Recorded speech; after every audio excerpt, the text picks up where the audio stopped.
네, 여론으로 풀어보는 정치 이슈 폴폴입니다. 이번 주부터 매주 월요일 그리고 목요일 이렇게 일주일에 2번 여론조사 결과를 분석해 드릴 텐데요. 먼저 월요일 이슈 폴폴을 배철호 리얼미터 수석 전문연구위원과 함께하도록 하겠습니다. 어서 오시죠. 네, 안녕하세요. 네, 오늘 처음으로 모셨는데 대선을 앞두고 굉장히 중요한 시기에 또 중요한 여론 분석을 맡아주시게 됐습니다. 앞으로 좀 잘 부탁드리겠습니다. 예, 감사합니다. 예.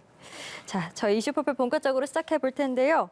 먼저 지난주 금요일 밤이었죠. 국민의힘 윤석열 후보와 이준석 대표의 갈등이 극적으로 봉합이 됐고 여기에 더해서 이제 김종인 총괄선대위원장이 선대위를 합류하면서 대선 국면이 굉장히 가파르게 또 변했습니다. 그 이슈가 반영된 저희 여론조사 결과를 일단 가져와 봤는데요. KSOI의 차기 대선 후보 지지율 표입니다. 보시면 윤석열 후보가 41.2%, 이재명 후보가 37.9%로 오차 범위 내에서 윤석열 후보가 앞서고 있는 상황이지만 일단 두 후보 다 살짝 떨어졌고요.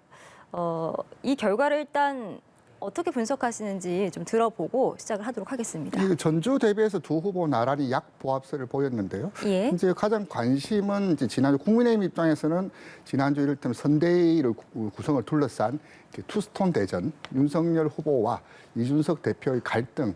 실제 이게 그게 금요일 저녁에 봉합이 되었었는데 예. 이번 조사가 금요일, 토요일 진행되었거든요. 그래서 그 영향은 지극히 제한적, 좀 부분적으로 좀 예. 반영되지 않았나 그렇게 좀 보여지고요. 아마 오늘 선대위 출범이 있고 나면은 국민의힘 지지층은 좀 그동안 좀 약보합 교착 국면에서 좀 벗어나지 않을까 그렇게 좀 조심스럽게 전망을 합니다. 예. 이재명 후보 같은 경우는 이제 메타버스라고 일컬어지는 일련의 정책 행보 그리고 이제 사죄. 예. 그렇게 정책 행보에서 그런데 문제는 조동현 선대위원장을 좀 야심차게 영입했는데 예. 그 논란 요인으로 지지율이 좀 더 강하게 치고 가지 못하면서 또 약보합 나란히 두 후보 모두 약보합 교착 국면 이렇게 좀 정리할 수 있겠습니다. 네, 약보합 교착 국면이다. 자, 그럼 이번에는요, 저희 리얼미터 조사 결과도 이어서 바로 보겠습니다. 역시 지난주 월요일부터 금요일까지의 결과이기 때문에 그 주말 사이에 있었던 국민의힘의 그 사건들이 이제 반영이 되진 않은 조사입니다.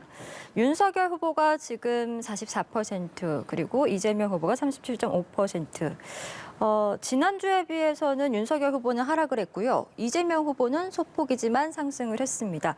글쎄요, 주말 사이에 말씀해 주신 그 선대위 관련 이제 갈등이 해결되고 출범 이후의 상황들이 이제 반영이 된다면 다음 주에 그래프는 좀 다른 양상을 보일 수 있을까요? 어떻게 좀 예상하세요? 먼저 시청자분들께 말씀드리고 싶은 것이 이 수치가 왜 이렇게 다르냐라고 좀 조사를 보는 여러 가지 기준이 있습니다.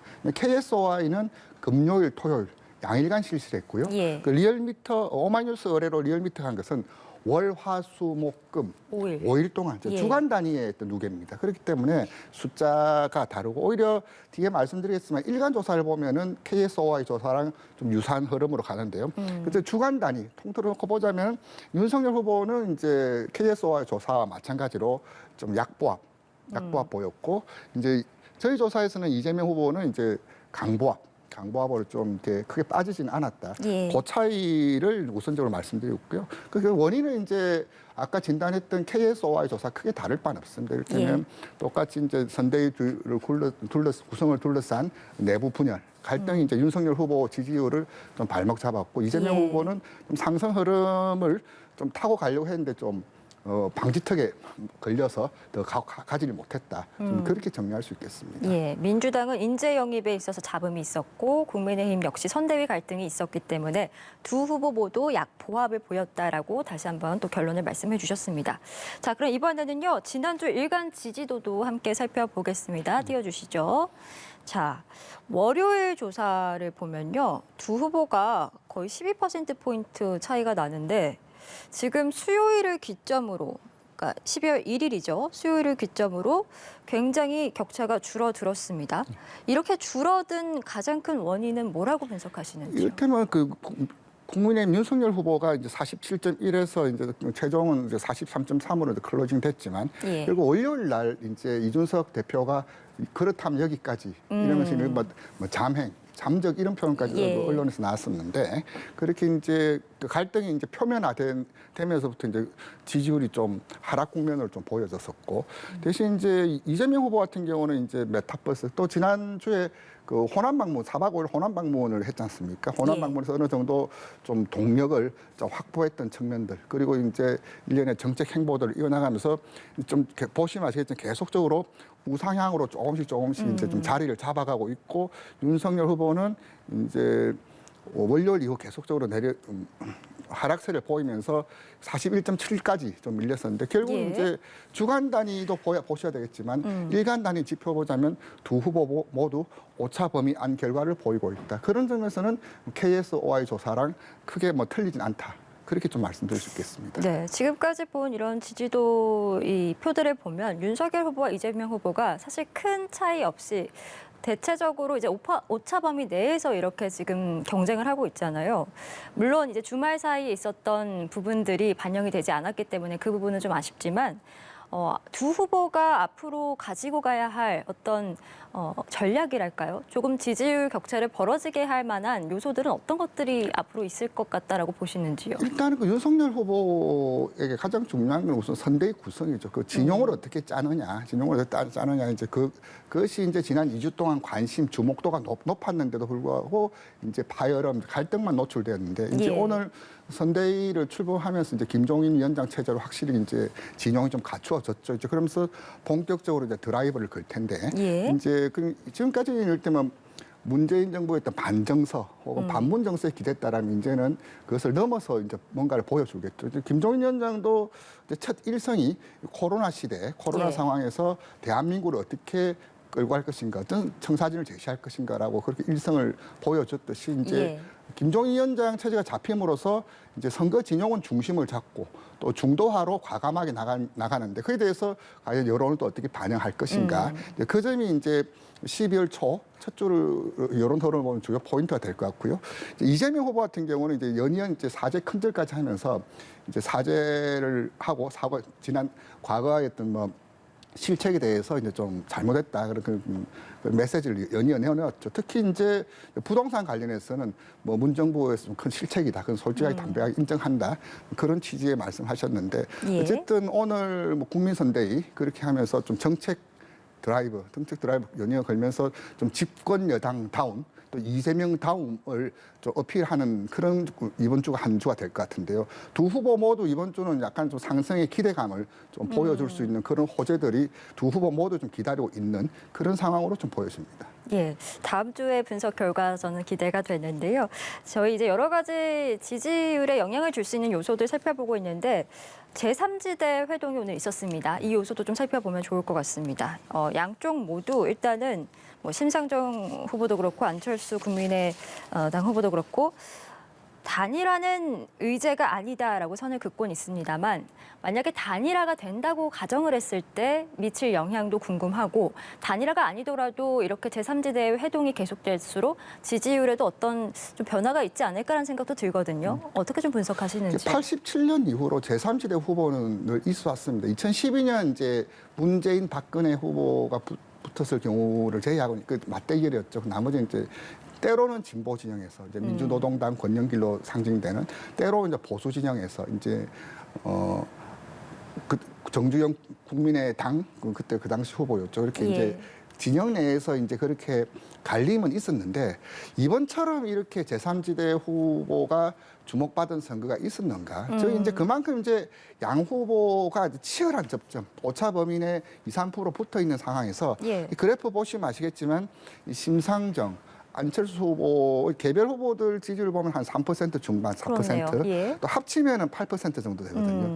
저기 이제 이 후보들의 표가 어디에 갈 것인가는 단순합을 보더라도 충분히 이제 승패를 가늠하고도 남을 수준이거든요. 예. 그랬을 때 이제 두 후보의 어떤 연대 움직임에 그 윤석열, 이재명, 윤석열 양 후보 모두 촉각을 곤두세울 수밖에 없을 것이고 예. 이제 안철수 후보 같은 경우는 이제 뭐 국민의힘 쪽에서 적극적으로 좀 러브콜을 보내고 있는데 안철수 후보도 완주 의사를 피력했고 심상정 후보도 두 후보 모두 이제 완주 의사를 피력했죠. 근데 그 이제 나중에 어떻게 흘러갈지는 모르겠지만 일단은 강하게 자기 존재감을 이제 어필하고 또 협상력을 높이는 카드로서 지금은 좀 비공개 또 단일화의 그 의제는 아니다라고 좀 거리를 두고 있는데 이 두 후보의 그 제3지대의 움직임은 이번 선거를 보는 중요한 핵심 포인트 중에 하나다. 그렇게 말씀드릴 수 있겠습니다. 예, 중요 핵심 포인트 중 하나다. 저희가 조금 더 눈여겨봐야 될 부분들인 것 같고요. 저희 지지 후보 교체 의향 추이도 한번 준비해봤습니다. 그러니까 지금 지지하는 후보를 계속 지지할 것이냐 아니면 바꿀 수도 있다라는 것을 이제 저희가 물어봤고 계속 지지하겠다가 73.3%, 바꿀 수도 있다가 23.1%입니다. 보통은 이렇게 좀 대선일이 가까워질수록 계속 지지하겠다라는 부분이 많지 않을까라는 생각이 들었는데 지금 보면 바꿀 수도 있다라는 퍼센트가 점차 높아지고 있거든요. 지난주보다도 높아졌고 역시 표심을 정하지 못한 부동층이 많다라고 봐야 되겠습니까? 네, 그런 요인데 이것은 이제 이번 단면 조사고요. 이제 추이 그래프가 있다면 많은 참고가 될 텐데 보통은 이제 투표일이 다가올수록 지지 후보를 정했다라는 의견이 점점 높아지는 것이 일반적 정상적 패턴인데 이번 조사를 보면은 지난주에는 이제 계속 지지하겠다는 의향이 81.0%인데 이번에는 63.3%로 무려 한 7% 포인트 가까이 이제 지지 후보를 이제 바꿀 수 있다 그런 의견인데 일단 이것이 주는 이번 대선의 좀 상징성 아니냐. 그만큼 이번 대선이 서로 간의 난타전, 정책과 비전이 실종된 가운데서 서로 하여튼 네거티브 난타전에 따른 정치 염증, 불신, 혐오 이것을 좀 읽을 수 있는 하나의 어떤 지표 아니냐 좀 그렇게 좀 보여지고요. 그만큼 이제 지지 후보를 이제 바꿀 수 있다는 그 유동성이 전체적으로 23% 나왔는데 양 후보 격차보다 훨씬 더 높은 차이를 보이고 있거든요.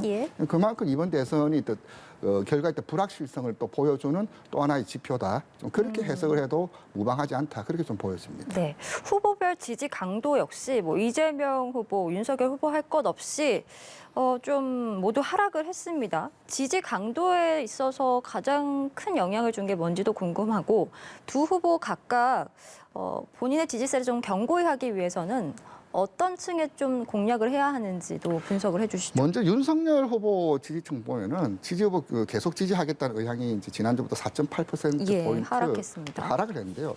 이 하나 윤석열 후보 입장에서 좀 그만큼 이번 지난 한 2주 동안 끌고 왔던 그 이른바 투스톤 대전의 그 영향이 어떻게 나타나냐면은 결국 이제 선거 프레임에서 계속 지지할 것이다. 저기 정권 교체냐? 아니면은 그 정권 재창출이나 봤을 때 정권 재창출 의견은 5.5% 포인트 하락하고 정권 교체 의견은 4.3% 포인트 올랐어요.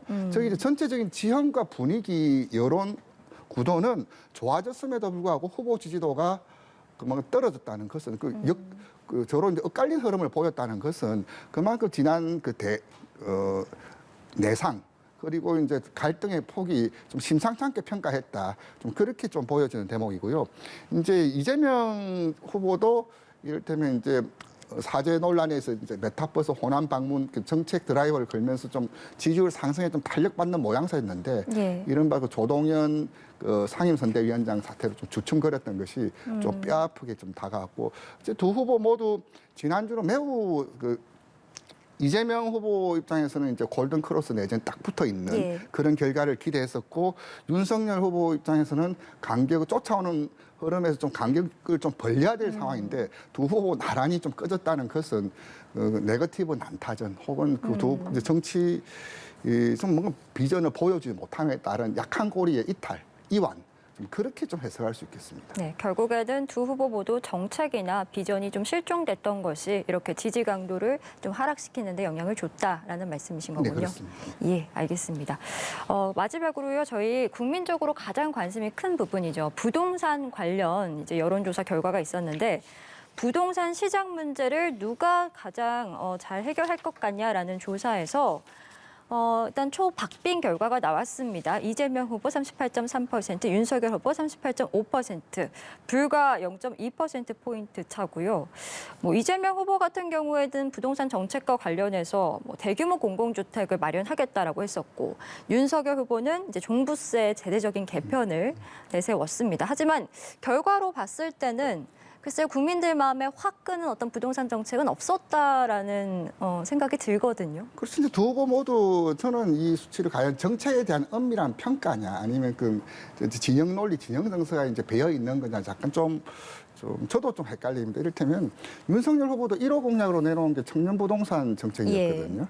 근데 하지만 지난주 이런 종부세 상황이 오면서 종부세 완화 그 내용이 어느 정도 윤석열 후보의 부동산 정책으로 좀 각인됐던 그런 측면들이 저렇게 높은 수치를 보인 것 같고 이재명 후보 같은 경우는 문재인 정부의 부동산 실패했던 그림자 그 영향에서 정체 벗어나고 있지는 못하는 것 같아요. 물론 방송기자클럽에서 문재인 정부의 부동산 정책은 실패했다. 그렇게 말씀을 하시면서 좀 차별화에 적극 나서고 있음에도 불구하고 또 말씀하셨던 대규모 공급책을 냈음에도 불구하고 국민들 입장에서는 둘 다 나란히 어느 한쪽 후보가 더 낫다라는 그런 평을 못 하고 있는 상태거든요.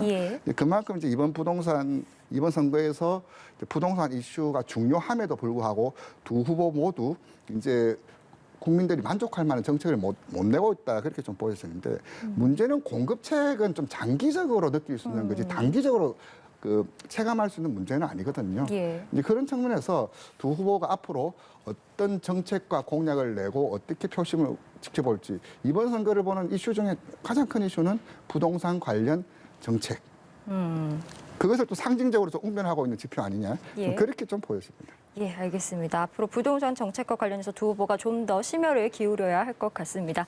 오늘 민심의 흐름은요, 배철호 리얼미터 수석 전문 연구위원과 함께 분석해봤습니다. 오늘 말씀 고맙습니다. 네, 감사합니다.